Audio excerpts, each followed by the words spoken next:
G'day, Bill. How are you, mate? Good. How are you doing? Yeah, good. Good, man. It's good to talk to you again, man. It's been a little while. Likewise. Um, Oh, yeah. when was the last time? I think it was for Torn Arteries. That was the last time we had a chat. So that's Yeah, quite possibly, yeah.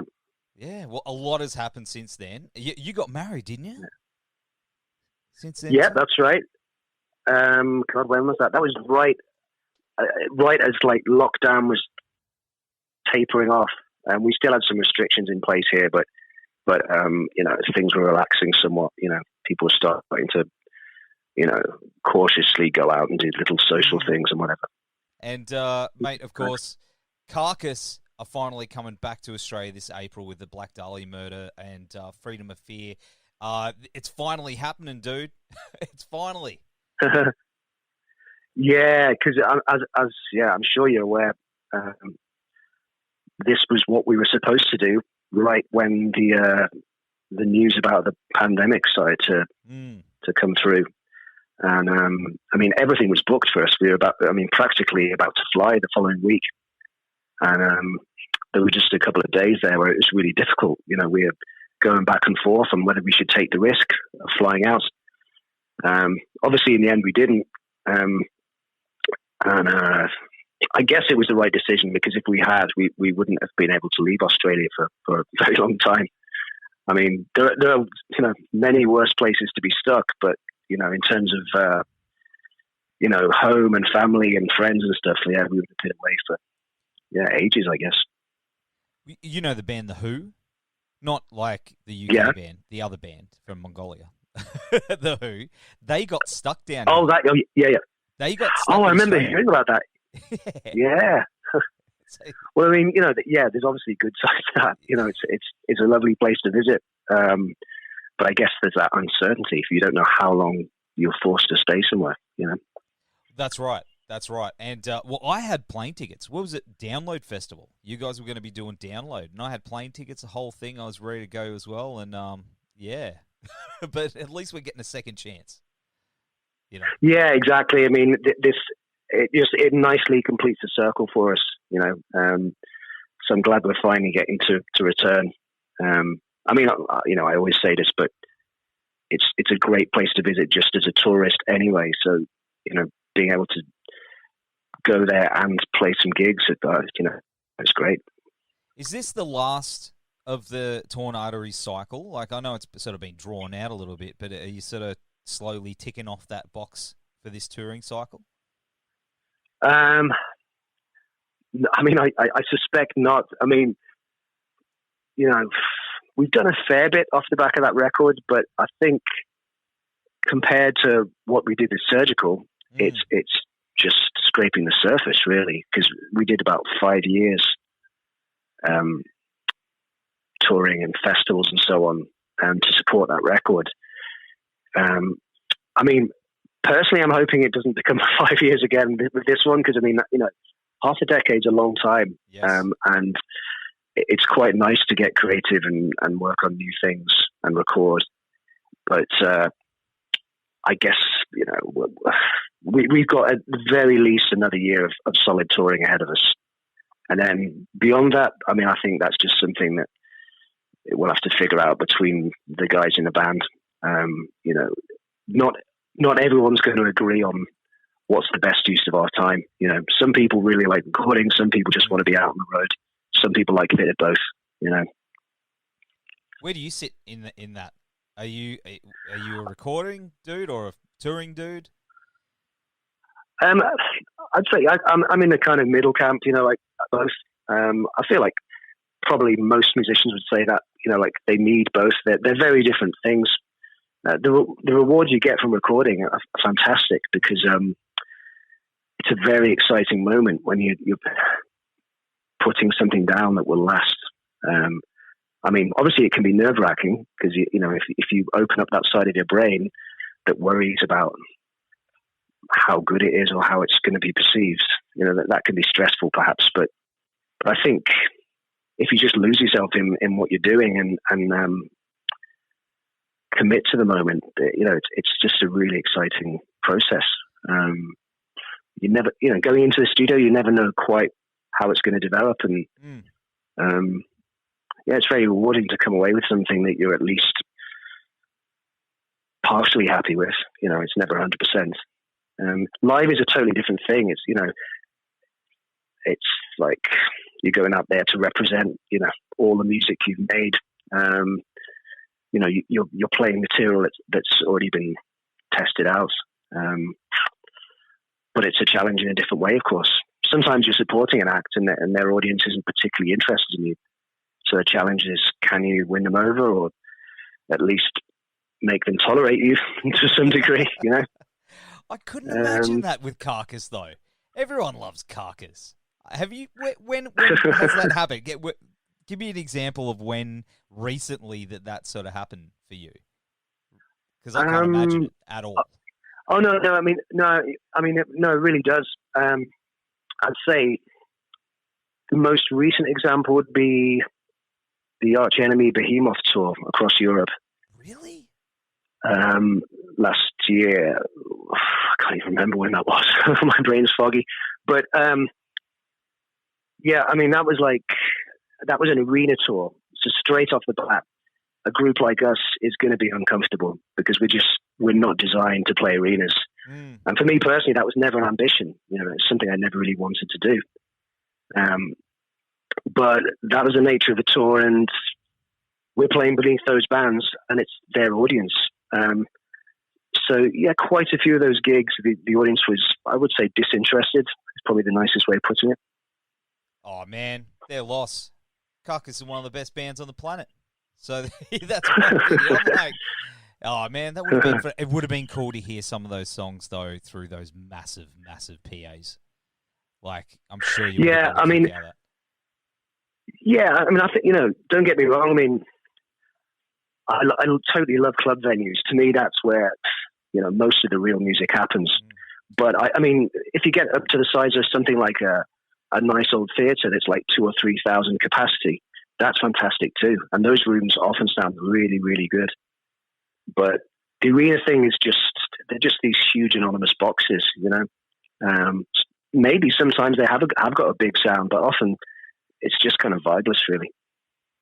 Yeah, I kind of get that. Like, the bigger it is sometimes. Like, I prefer the smaller club stuff too. Like, the venue you're playing in Brisbane, who did I see there recently? I think it was Sepultura.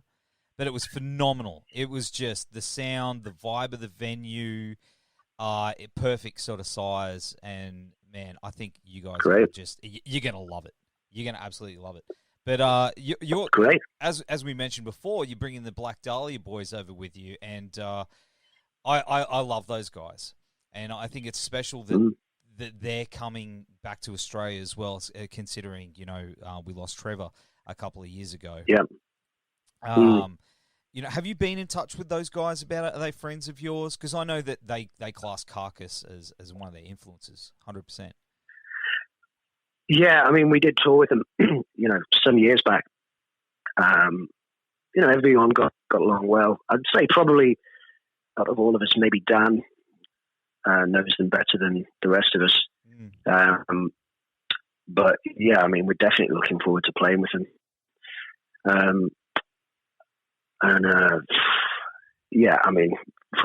From what I recall, all those years back, was that it's a very difficult, in a good way, a very difficult group to play with because their energy level is so high.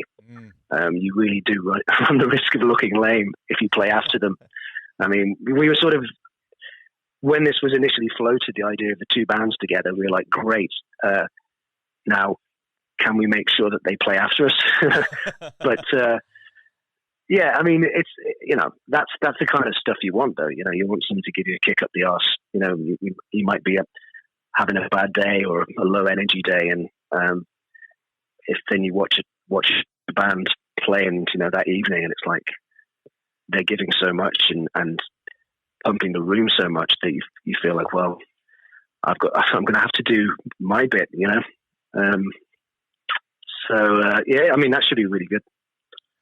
And Freedom of Fear as well. They are friends of mine. Really, really good people, but fucking one of the best bands that we have in this country. Have you heard them yet? Have you checked them out? No, I'm looking forward to it.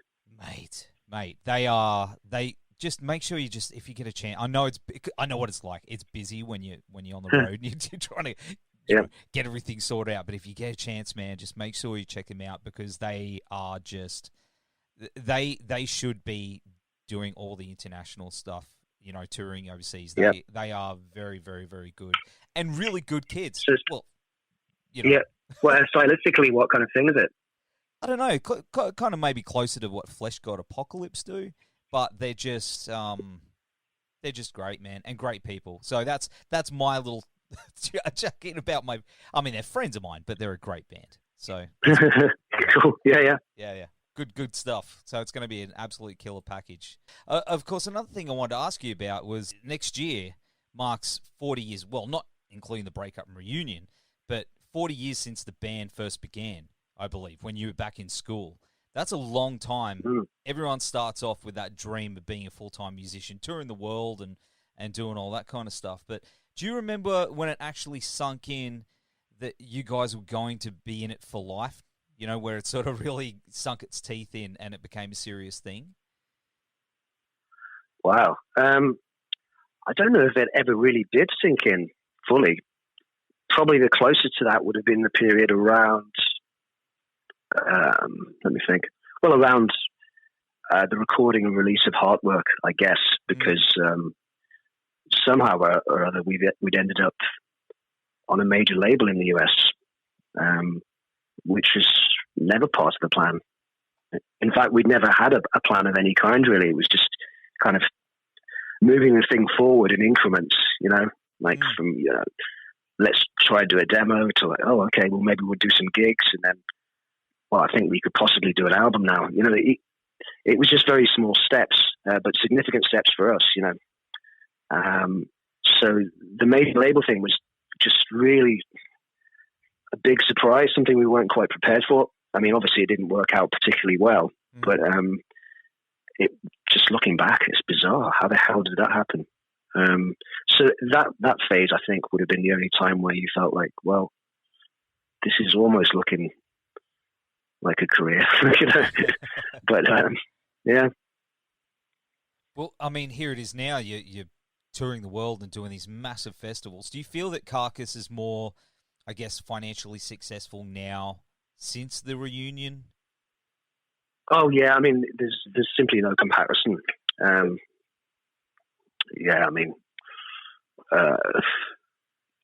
For a start, the festivals that we do most summers, and our peer group, they do the same thing. I mean, that whole scene just didn't exist during the original incarnation of the band. And as anybody in a group will tell you, if you do enough festivals over the summer, that is going to keep your band afloat financially. Because often there isn't, a large amount of money in touring. You're doing that for a multitude of reasons. One might be to promote an album, to, obviously, because that's what bands do. You go out and play. It doesn't generate the kind of money that would, necessarily ensure a band's survival. I mean, it can do if you're really shrewd, but you'd be surprised how many bands just, are kind of around the break-even stage for doing, a 4-week tour or whatever. Yeah. Oh, that's it. And it's hard work. People just, I guess people have this perception of bands that everyone's in the Taylor Swift, flying in private planes and doing all that. You know what I mean? But it's far from it. It's usually vans and smelly hotels, and you've probably seen your fair share of that. But you're still out there slogging it and doing amazing. I mean, everyone, as I said, everyone loves Carcass, and I'm excited for the future of what Carcass has got to hold. Have we got some new music on the way in some shape or form? Not at the moment. I mean, as far as the eye can see, we've just got tours, dates, festivals. That would pretty much take us up towards the end of the year. And then beyond that, this is something that will just have to be kind of in some way discussed between the various band members, because we had a similar situation after we released Surgical Steel. we got deep into touring, and after a couple of years, I think one or two of us thought, well, maybe now we should start gradually working on some new material. But then you discover not everybody's on the same page. So you go back and do another year or two of touring, and then before you know it, half a decade's gone. Yeah. So I'm kind of hoping we don't mimic that situation too closely, because 5 years is a hell of a lot of time. But yeah, we've got to be at a point where everyone wants to record. So if and when that time comes around, great. But it doesn't feel like it's particularly close right now. And what about other projects on the side? Have you got other stuff you're working on outside of Carcass? Yeah, I've been doing some demos on and off for, I guess, a few months, a year or so, with a couple of friends in Leeds. And we haven't decided what to call it, but we've done a whole bunch of tunes, maybe around 15 or so, with the idea that at some point we'll pick the best numbers and record them properly for an album. Because I just really wanted to do something of that nature for quite a while. I just didn't really have the confidence or any kind of vision of a way forward. But, my friends were very sort of helpful in getting me started on that.